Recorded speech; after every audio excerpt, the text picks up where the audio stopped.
बाप और बेटे और रुल कुद्स के नाम से आमीन।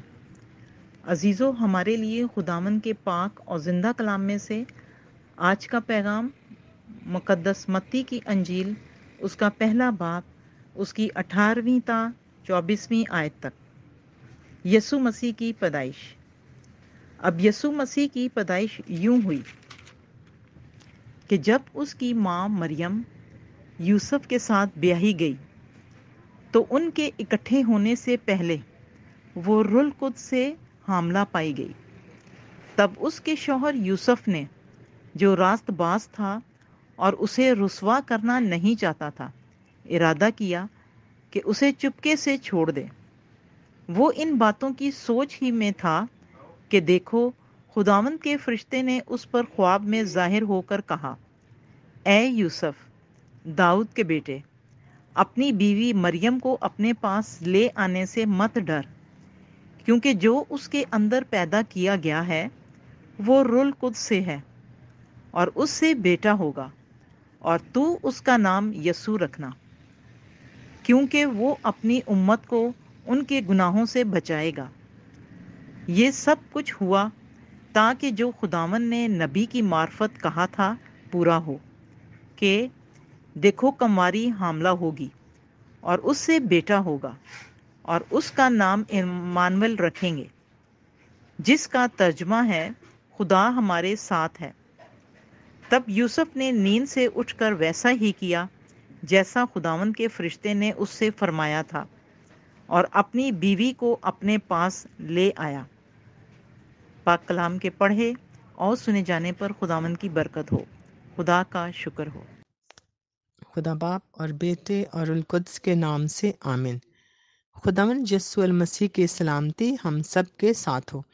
अमन का शहजादा तमाम दुनिया में और ख़ासकर हमारे मुल्क पाकिस्तान में अमन, सुलह और सलामती पैदा करे, आमीन। ध्यानो ज्ञान। मसीह खुदावंद में मेरे अजीज़ बहन भाइयों और प्यारे बच्चों, हम आमद के तीसरे हफ्ते में शामिल हो चुके हैं और ये तीसरी खुशी की मोमबत्ती जलाई गई, यानी खुदावंद यीशु मसीह की पैदाइश की सालगिरह मनाने की तैयारी। जैसा कि हम सब जानते हैं कि इंजील एक यूनानी लफ्ज़ है जिसके मानी खुशखबरी के हैं, और इब्रानी दस्तूर के मुताबिक सिर्फ यूसुफ का नसबनामा लिखा गया। लेकिन चूंकि यूसुफ और मरियम एक ही ख़ानदान से थे, इस सबब से यूसुफ के नसबनामा से मरियम का नसबनामा भी मालूम हो जाता है। यहूदियों के दस्तूर के मुताबिक लड़की की निस्बत यानी मंगनी की जाती थी, इसके बाद निकाह या ब्याह होता था। तो ब्याही गई यानी मंगनी को भी बहुत अजीज जाना जाता था। तो लिखा है 18वीं आयत में, तो उनके इकट्ठे होने से पहले वो रुल कुद से हामला पाई गई, यानी कंवारी से बेटा हुआ। बास कम कदर नुस्खा जात में पहलोठा बेटा पाया जाता है।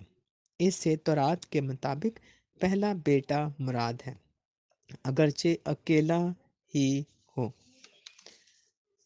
मुकद्दस यूसुफ को जब शक हुआ तो उसका शक खुदा के मंसूबे को नाकाम नहीं बना सकता था। इंसान होते हुए उसे शक हुआ तो फौरन खुदा के फरिश्ते ने बताया कि ये रुल कुद्स की कुदरत से है। तो अजीज़ों, शक एक बहुत बड़ी तबाही का बायस बनता है, ख़ासकर जब सच्चे और रास्तबाज लोगों पर किया जाए। मगर वहाँ खुदा के काम क्या ही निराले हैं। खुदा अपने रास्तबाज लोगों के साथ होता है, उनको बचाने के रास्ते बनाता है। Thanks be to God. अब 23वीं आयत पर गौर करेंगे। देखो, कंवारी हामला होगी और उससे बेटा होगा, और उसका नाम इमैनुअल रखेंगे, जिसका तर्जमा है खुदा हमारे साथ है। अब नबी की मार्फत वाला पढ़ते हैं। इशाया नबी का सहीफा, उसका 7 बाब 14वीं आयत। देख, कंवारी हामला होगी और उससे बेटा होगा, और वो उसका नाम इमैनुअल रखेगी। اب ذرا اشعیا نبی کے بارے میں بات ہو جائے کہ یہودی روایت کے مطابق اشعیا شاہان یہودا کی نسل سے تھا۔ اس نے 693 سے 769 یعنی کہ 76 سال 76 ایئرس قبل از مسیح منادی کی۔ اشعیا نے آمد المسیح کی بابت المسیح کی صفات، ہماری نجات کے بھیدوں، غیر قوموں کے بلاوے اور کلیسیا کی دائمی فتح مندی کی بابت ایسی صراحت سے پیشن گوئی کی کہ ایسا نظر آتا ہے کہ وہ پرانے عہد نامے کا نبی نہیں بلکہ انجیل نویس ہے۔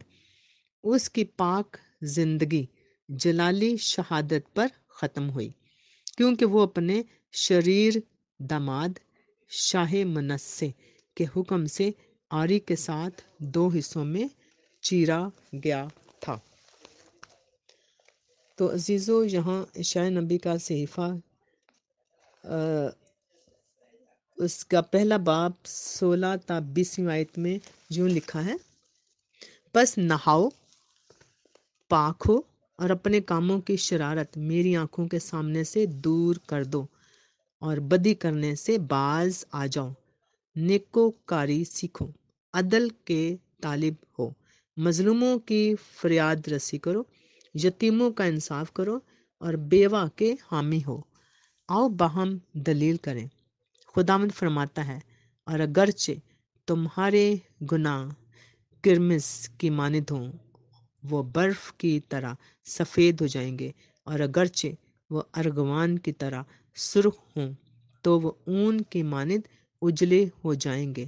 اگر تم چاہو اور تم سنو تو تم زمین کی اچھی چیزیں کھاؤ گے، پر اگر تم انکار کرو اور سرکش ہو تو تلوار تمہیں کھا جائے گی، کیونکہ خداوند اپنے منہ سے فرماتا ہے۔ تو عزیزو، یہاں اشعیا نبی کا صحیفہ کیوں پڑھا ہے کہ یہ سب خدا کا منصوبہ تھا۔ جب آدم اور حوا نے گناہ کیا تو انہیں بہشت یا باغ عدن یعنی جہاں خدا خود ان کے ساتھ رہتا تھا۔ اب عزیزو، کیا خدا کو یہ خوشی ہوئی تھی کہ اس نے آدم اور حوا کو باہر نکال دیا؟ بالکل نہیں۔ خدا ہمارا رحم دل باپ ہے۔ اس نے ہمیں اپنے ہاتھوں سے بنایا۔ خدا کا منصوبہ تھا کہ اب کون انہیں بچا سکتا ہے، یا دوبارہ خدا سے میل کون کروا سکتا ہے؟ خدا کا بیٹا۔ یہ الہی بید ہے جو ہر ایک نہیں سمجھتا، اوپر جا کر سب سمجھ آ جائے گا۔ تو خدا کون ہے؟ خود آ، خدا کا برہ، پاک لہو، بے عیب برہ چاہیے تھا۔ خدا خود نیچے آیا ہم سب کو بچانے کے لیے، صرف مسیحی لوگوں کو نہیں بلکہ تمام دنیا کو۔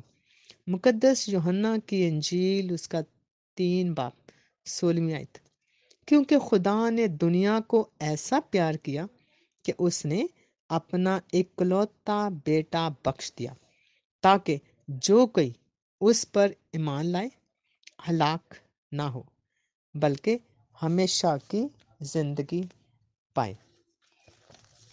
تو آئیں عزیزو، ہم سب بھی جو ہم پاک کلام میں پڑھتے اور سنتے ہیں اس پر عمل کرنے کی کوشش کریں۔ خداوند یسوع المسیح کے وسیلہ سے آمین۔